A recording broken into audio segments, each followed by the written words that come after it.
Hello दोस्तों, welcome in agriculture study BK में आपका स्वागत है। मैं विपिन कुमार। आज हम इस वीडियो में बात करेंगे एग्रोनॉमी के कुछ प्रश्नों की बात करेंगे, जिसमें हमने 150 क्वेश्चन पिछले वीडियो में करा दिए हैं और बात करते हैं 151 प्रश्न की।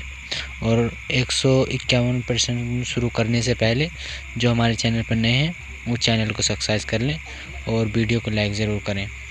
तो करते हैं वीडियो शुरू। वीडियो प्रश्न नंबर 151 है कि एनीमिया रोग आयरन की कमी से होता है। आयरन की प्रचुर स्रोत किसका, मतलब जो एनीमिया रोग होता है वो आयरन की कमी से होता है। तो जो आयरन की जो मात्रा पाई जाती है, प्रचुर मात्रा, वो किस में पाई जाती है? तो प्याज में पाई जाती है, गोभी में, या बथुआ में, या मक्के में।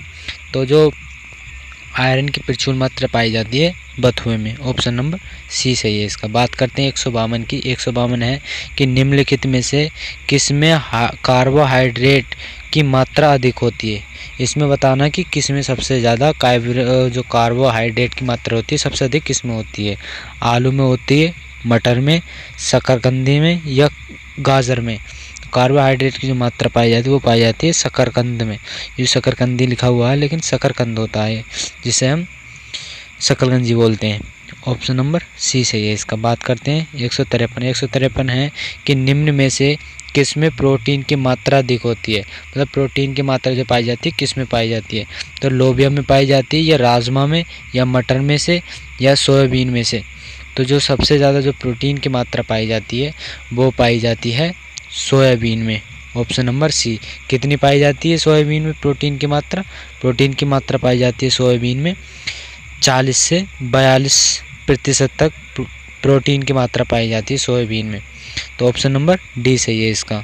बात करते हैं प्रश्न नंबर 154 है कि निम्न में से किस में औषधीय गुण पाया जाता। मतलब औषधीय गुण जो पाया जाता है वो किस में पाया जाता।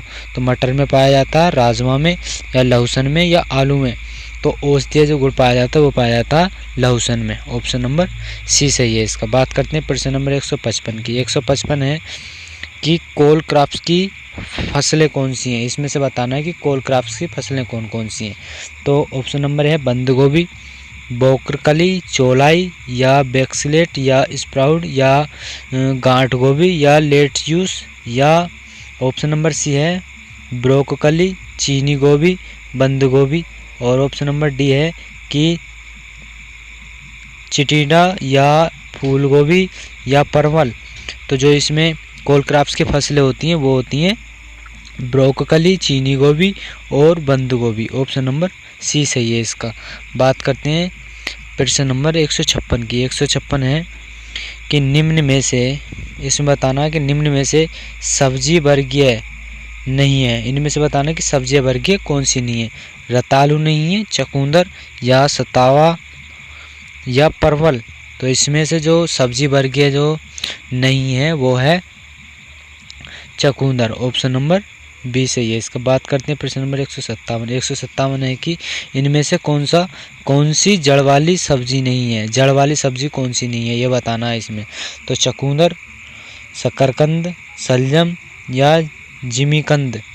तो इसमें जो जड़ वाली सब्जी नहीं है वो है चकुंदर। ऑप्शन नंबर नहीं, सॉरी,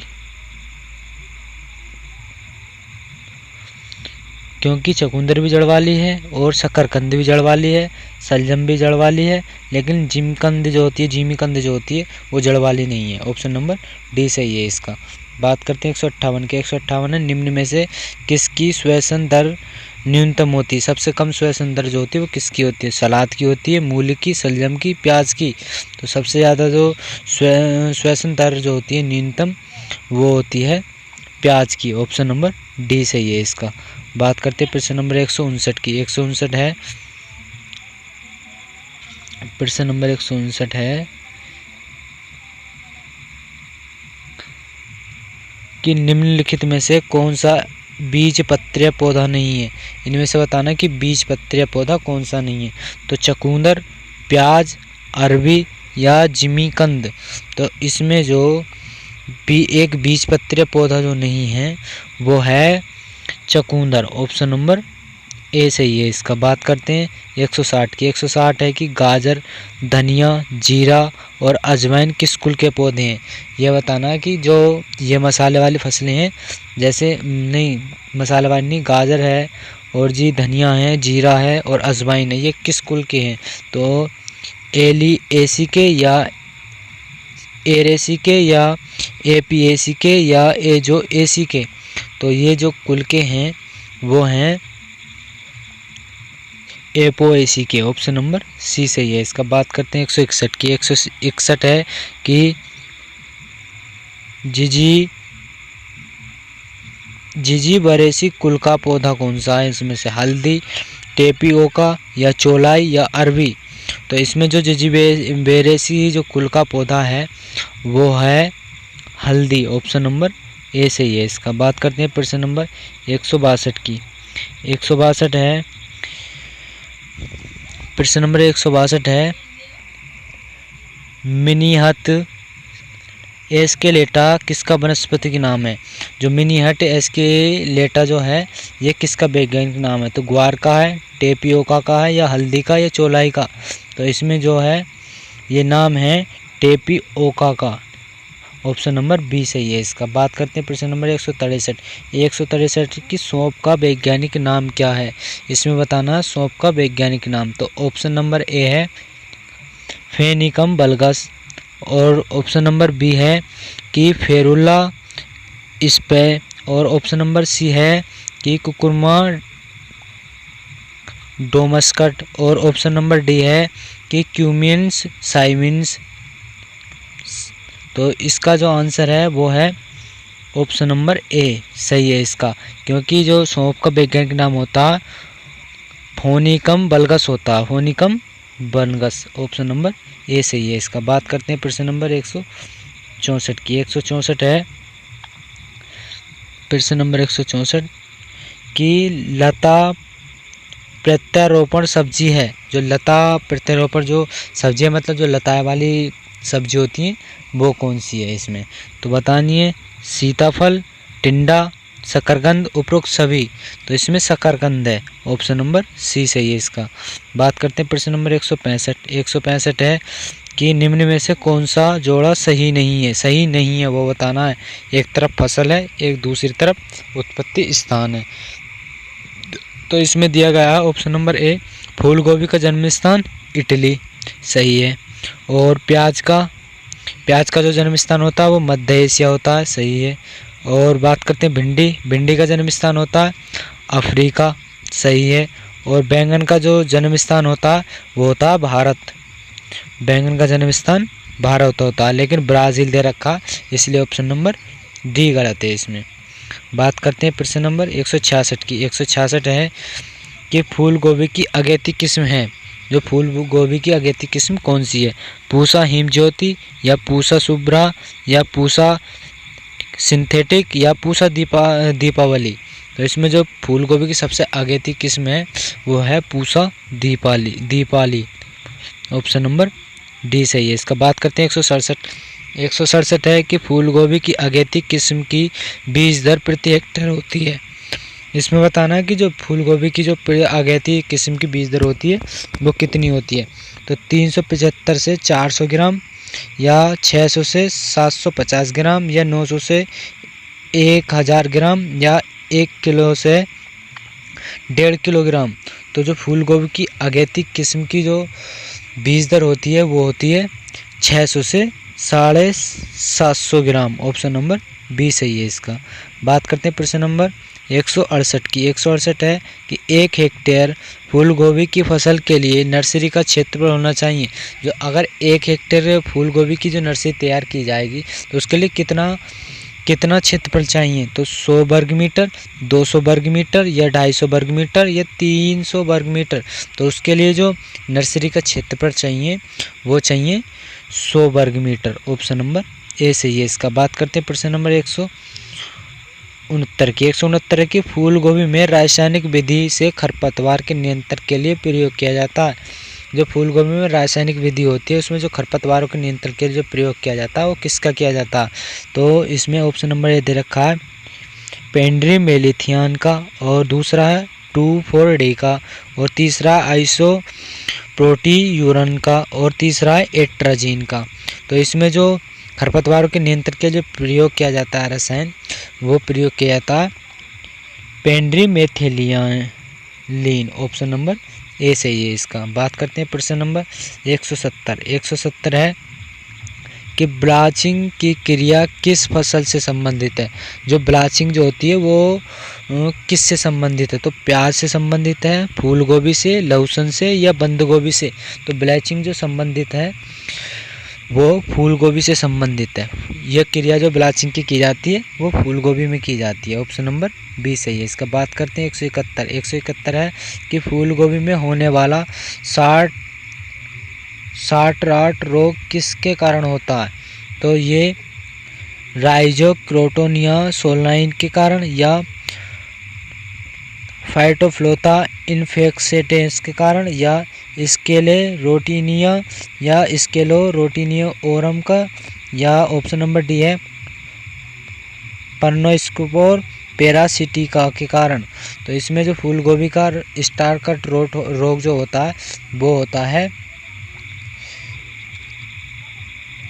स्केलेटोरोनिया और स्केलेटोरोनी ओरम के कारण होता है। ऑप्शन नंबर सी सही है इसका। बात करते हैं प्रश्न नंबर 172 है कि फूल गोभी का काला विगलन रोग किसके कारण होता है। तो फूल गोभी का जो काला विगलन रोग होता है वो किसके कारण होता है। तो जीवाणु के कारण, वायरस के कारण, या फफूंदी के कारण, या माइक्रोप्लाज्मा के कारण। तो जो फूल गोभी का काला विगलन रोग होता है वो होता है जीवाणुओं के कारण। ऑप्शन नंबर ए सही है इसका। बात करते हैं 173 है कि डायमंड ब्रेक मोथ किस फसल का प्रमुख कीट है। लौकी का, गाजर का, फूल गोभी का, भिंडी का। तो ये कीट जो प्रमुख कीट है डायमंड जो ब्रेक मोथ जो है, ये कीट है फूल गोभी का कीट है। ऑप्शन नंबर सी सही है इसका। बात करते हैं प्रश्न नंबर 174 है कि फूल गोभी की अगेती किस्म रोपण के कितने दिन बाद तैयार हो जाती है। मतलब अगर फूल गोभी की अगेती किस्म का रोपण कर दिया तो उसके बाद जो पौध होगी वो कितने दिन में तैयार हो जाएगी। 60 से 70 दिन में, 90 से 100 दिन में, या 110 से 120 दिन में, या 120 से 130 दिन में। तो पौध तैयार हो जाएगी 60 से 70 दिन में। ऑप्शन नंबर ए सही है इसका। बात करते हैं प्रश्न नंबर 175 है कि निम्न में से कौन सा जोड़ा सुमेलित नहीं है। तो एक तरफ दे रखी है इसमें काय के विकार और एक तरफ कारण। तो बी पटेल जो होता है ये किसके कारण होता है, मेल डिवीजन की कमी के कारण होता है। और बटनिंग किसके कारण होती है, नाइट्रोजन की कमी के कारण होती है। और रिक्टेनेस किसके कारण होती है, देर की कटाई से होती है। लेकिन ब्राउनिंग जो होती है वो बोरान की कमी की अधिकता के कारण होती है, नहीं, ये जो होती है बोरान की कमी के कारण होती है। बोरान की कमी के कारण होती है ब्राउनिंग। तो ऑप्शन नंबर डी सही है इसका। बात करते हैं प्रश्न नंबर 176 है कि फूल गोभी में आनुवांशिक रूप से शुद्ध बीज प्राप्त करने के लिए पृथक्करण की दूरी होनी चाहिए। मतलब अगर आनुवांशिक विधि से शुद्ध बीज प्राप्त करेंगे तो उसके लिए पृथक्करण दूरी कितनी होनी चाहिए। तो उसके लिए 3 मीटर की होनी चाहिए, या 300 मीटर की, या 450 मीटर की, या 1000 मीटर की। तो इसके लिए जो दूरी चाहिए वो चाहिए 1000 मीटर की चाहिए। ऑप्शन नंबर डी सही है इसका। बात करते हैं प्रश्न नंबर 177 की। 177 है कि फूल गोभी बीज उत्पादन प्रति हेक्टेयर है। मतलब अगर फूल गोभी का बीज जो उत्पादन होता है वो प्रति हेक्टेयर कितना होता है। तो 3 से 5 क्विंटल, या 8 से 10 क्विंटल प्रति हेक्टेयर, या 10 से 15 क्विंटल प्रति हेक्टेयर, 15 से 20 क्विंटल प्रति हेक्टेयर। तो फूल गोभी का जो बीज उत्पादन होता है, मतलब जो उपज प्राप्त होती है फूल गोभी से, वो होती है 3 से 5 क्विंटल प्रति हेक्टेयर। ऑप्शन नंबर ए सही है इसका। बात करते हैं प्रश्न नंबर 178 है कि विटामिन सी का प्रमुख स्रोत कौन सा है। विटामिन सी का सबसे अच्छा स्रोत कौन सा है। तो फूल गोभी है, बंद गोभी है, टमाटर है, मूली है। तो सबसे अच्छा जो स्रोत है वो है बंद गोभी। ऑप्शन नंबर बी सही है इसका। बात करते हैं 179 की। 179 है बंद गोभी की फसल में फास्फोरस की अधिकता उपलब्धता के लिए मृदा का पीएच मान होना चाहिए। तो 4.5 से 5.5 पीएच मान, या 6.5 से 7.5 पीएच मान, या 7.5 से 8.5 पीएच मान, या 5.5 से 6.5 पीएच मान। तो किसका इसमें पूछा है? फास्फोरस की अधिकतम उपलब्धता के लिए पूछा है इसमें।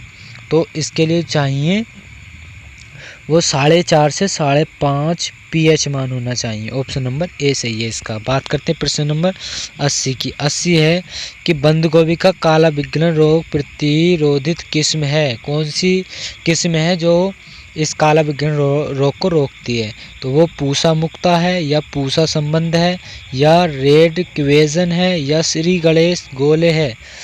तो इसमें जो बंद गोभी का काला विग्लन प्रतिरोग को जो रोकती है, रोकने की जो क्षमता होती है, वो है पूसा मुक्ता। ऑप्शन नंबर ए सही है इसका। बात करते हैं प्रश्न नंबर 181 की। 181 है कि बंद गोभी की नर्सरी में आर्द्र पतन से बचाव के लिए मृदा उचित किया जाता है। बंद गोभी की नर्सरी में आर्द्र पतन से बचाव के लिए मृदा उपचारित किया जाता है। किससे किया जाता है? नर्सरी में जो आग पतन से बचने के लिए किसका प्रयोग किया जाता है? तो इसमें फार्म हल्डिहाइड का प्रयोग किया जाता है, या बेसालीन का, या मेकोजेब का, या क्लोरोपाइरीफास का प्रयोग किया जाता है। तो इसमें जो प्रयोग किया जाता है वो किया जाता है फार्मोहाइड्राइड का। ऑप्शन नंबर ए सही है इसका। बात करते हैं प्रश्न नंबर 82 की। 82 निम्न में से कौन सा पर संचित फसल नहीं है? इसमें पूछा पर संचित फसल नहीं है, कौन सी नहीं है? फूल गोभी, प्याज, मिर्च, मटर। तो इसमें जो पर संचित जो फसल नहीं है वो है मटर। ऑप्शन नंबर डी सही है इसका। बात करते हैं 183 की। 183 है कि गांठ गोभी में खाए जाने वाला भाग। प्रश्न पूछा जा सकता है, महत्वपूर्ण प्रश्न है, स्टार लगा के लिखने से, कि गांठ गोभी में खाया जाने वाला भाग कौन सा है? जड़ खाया जाता, तन खाई जाती है, तना, या पत्ती, या फूल खाया जाता है। तो गांठ गोभी का जो खाने वाला भाग है वो है तना। ऑप्शन नंबर बी सही है इसका। बात करते हैं 184 है कि पर्पिल बियाना किसकी उन्नतशील किस्म है? गांठ गोभी की, शकरकंद की, शलजम की, या चकुंदर की। तो पर्पिल जो बियाना किस्म है वो है गांठ गोभी की। ऑप्शन नंबर ए सही है इसका। बात करते हैं प्रश्न नंबर 185। 185 है कि गांठ गोभी के बीज में भंडारण के समय नमी कितनी होनी चाहिए? 7 से 9%, 10 से 12%, 12 से 15%, या 15 से 17%। तो भंडारण के समय जो नमी की मात्रा होनी चाहिए वो होनी चाहिए 7 से 9%। ऑप्शन नंबर ए सही है इसका। बात करते हैं 186 क्वेश्चन है कि भारत में सबसे अधिक प्याज उत्पादित करने वाला राज्य कौन सा है? जो सबसे ज़्यादा प्याज का जो उत्पादन करता है वो कौन सा राज्य करता है? तो इसमें उत्तर प्रदेश है, या महाराष्ट्र, या बिहार, या आंध्र प्रदेश। तो इसमें से आपको बताना आंसर। और वीडियो को अगर अच्छी लग रही हो तो वीडियो को लाइक ज़रूर कर दें एक बार, क्योंकि लाइक करना भूल जाते हैं आप, तो पहले लाइक ज़रूर करें। और जो चैनल पर नए हो वो चैनल को ज़रूर सब्सक्राइब कर लें। और यूपी कैटेक से रिलेटेड वीडियो हमारे चैनल पर मिलती हैं। तो इसमें जो सबसे ज़्यादा प्याज का उत्पादन कौन सा राज्य करता है? वो करता है महाराष्ट्र। Option number B. प्रश्न नंबर 187, प्याज का खाया जाने वाला भाग कौन सा है? पूछा जा सकता है क्वेश्चन, महत्वपूर्ण क्वेश्चन है कि प्याज का खाया जाने वाला भाग पूछ सकता है, या फूल गोभी का खाया जाने वाला भाग कौन सा है पूछा जा सकता है। तो इसमें ऑप्शन नंबर है तना खाया जाता है, जड़ खाई जाती है, वल्ब या भूमिगत तना। तो प्याज का जो खाया जाने वाला भाग है वो है वल्ब। ऑप्शन नंबर सी। और प्याज के लिए वल्ब कुल की फसलों में रखा गया। ऑप्शन नंबर बात करते हैं प्रश्न नंबर 188। 188 है कि प्याज के लिए उपयुक्त भूमि है दोमट भूमि, बलुई दोमट भूमि, चिकनी दोमट या काली मिट्टी। तो प्याज के लिए उपयुक्त जो भूमि है वो है बलुई दोमट। ऑप्शन नंबर बी सही है इसका। बात करते हैं 189 की। 189 है, खरीफ ऋतु में उगाई जाने वाली प्याज की किस्म कौन सी है? जो खरीफ के मौसम में उगाई जाती है वो किस्म कौन सी है? तो अर्का कल्याण है, एग्री फाउंड डार्क रेड है, या निफाद 53 है, या उपरोक्त सभी हैं। तो जो खरीफ के मौसम में जो उगाई जाती है वो है, मतलब वो शहरी हैं। ये अर्का कल्याण भी उगाई जाती है और एग्री फाउंड डार्क रेड भी और निफाद 53 भी। तो ऑप्शन नंबर डी सही है इसका, ये सभी उगाई जाती हैं। बात करते हैं प्रश्न नंबर 190। 190 है कि पहाड़ी क्षेत्रों में प्याज की खेती की जाती है फरवरी मार्च में, जून जुलाई में, अक्टूबर नवंबर में, या दिसंबर जनवरी में। तो जो पहाड़ी क्षेत्रों में प्याज की जो खेती की जाती है वो की जाती है फरवरी और मार्च में। ऑप्शन नंबर ए सही है। बात करते हैं 191। 191 है कि खरीफ के लिए प्याज की बीज दर प्रति हेक्टेयर है 6 से 8 किलोग्राम या 10 से 12 किलोग्राम, और ऑप्शन नंबर है सी 4 से 6 किलोग्राम, और डी है 12 से 15 किलोग्राम। तो क्वेश्चन एक बार जरूर दोबारा पढ़ें। खरीफ के लिए प्याज की बीज दर कितनी होती है? जो खरीफ के मौसम में प्याज उगाई जाती है उसके लिए बीज दर कितनी होती है? तो 6 से 8 किलोग्राम, 10 से 12, या 4 से 6 किलोग्राम, या 12 से 15 किलोग्राम। तो इसके लिए जो बीज दर की मात्रा होती है वो होती है 10 से 12 किलोग्राम। ऑप्शन नंबर बी सही है इसका। बात करते हैं प्रश्न नंबर 192। 192 है कि प्याज में अंतरण रखा जाता है, जब प्याज की खेती की जाती है उसके लिए जो अंतरण होता है वो कितना होता है? तो 15 से 10 सेंटीमीटर, या 20 से 15 सेंटीमीटर, 25 या 20 सेंटीमीटर, या 25 या 30 सेंटीमीटर। तो इसमें जो दूरी रखी जाती है वो रखी जाती है 15 से 10 सेंटीमीटर की। ऑप्शन नंबर ए सही है। बात करते हैं 193। 193 की प्याज की फल में बोल्टिंग का तात्पर्य क्या? मतलब जब प्याज में बोल्टिंग जो की जाती है उसका कारण क्या करने का, क्यों की जाती है? तो प्याज के कंदों का फटना, या कंद का अंकुरण करना, या पुष्प डंठल का निकालना, या पत्तियों का फटना। तो इसका जो आंसर है वो है ऑप्शन नंबर सी, पुष्प डंठलों का निकालना। मतलब जो प्याज की खेती में प्याज में जो डंठल से निकल जाते हैं उनको निकाल कर अलग कर दिया जाता है। ऑप्शन नंबर सी सही है। बात करते हैं 194। 194 है कि प्याज के भंडारण के लिए उपयुक्त तापमान व अपेक्षित आर्द्रता कितनी होनी चाहिए?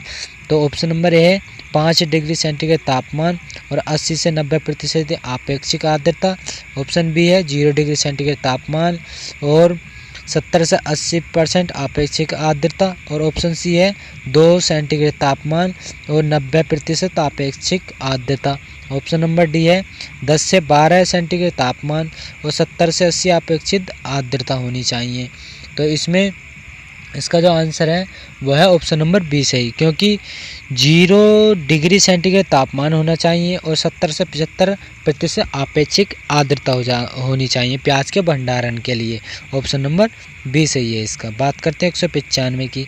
195 है कि प्याज के भंडारण के समय कंदों के अंकुरण को रोकने के लिए प्रयोग किया जाता है। किसका प्रयोग किया जाता है? तो मौलिक हाइड्रोक्लोराइड का, या जिब्रेलिन का, या IBA का, या 2,4-D का। तो किसका प्रयोग किया जाता है? वो किया जाता है मौलिक हाइड्रो ऑक्साइड का प्रयोग किया जाता है। ऑप्शन नंबर ए सही है इसका। बात करते हैं 196। 196 है कि बैंगनी धब्बा किस फसल की प्रमुख रोग है? जो बैंगनी धब्बा वो किस फसल का रोग है? तो मटर का है, बैंगन का, प्याज का, भिंडी का। तो बैंगनी धब्बा जो है वो है प्याज का। ऑप्शन नंबर सी सही है इसका। बात करते हैं प्रश्न नंबर 197। 197 है कि प्याज का थ्रिप्स कीट फसलों को किस प्रकार हानि पहुंचाता है? जड़ों को काटकर, कंदों में छेद कर, या पत्तियों का रस चूसकर, या पत्तियों को काटकर। तो प्याज का जो थ्रिप्स कीट है वो हानि पहुंचाता है, पत्तियों का रस चूस के पहुंचाता है हानि। ऑप्शन नंबर सी सही है इसका। बात करते हैं प्रश्न नंबर 98 की। प्रश्न नंबर 98 है प्रश्न नंबर 98 कि प्याज का लाल रंग किसके कारण होता है।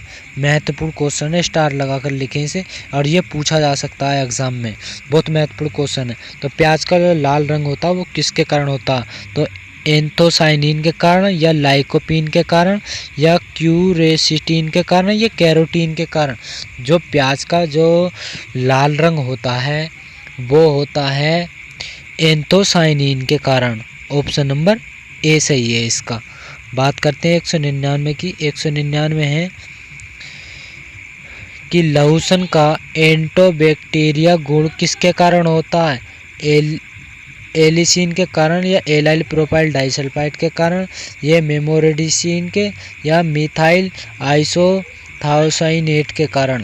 तो लहसुन का जो एंटीबैक्टीरियल जो गुण होता है वो होता है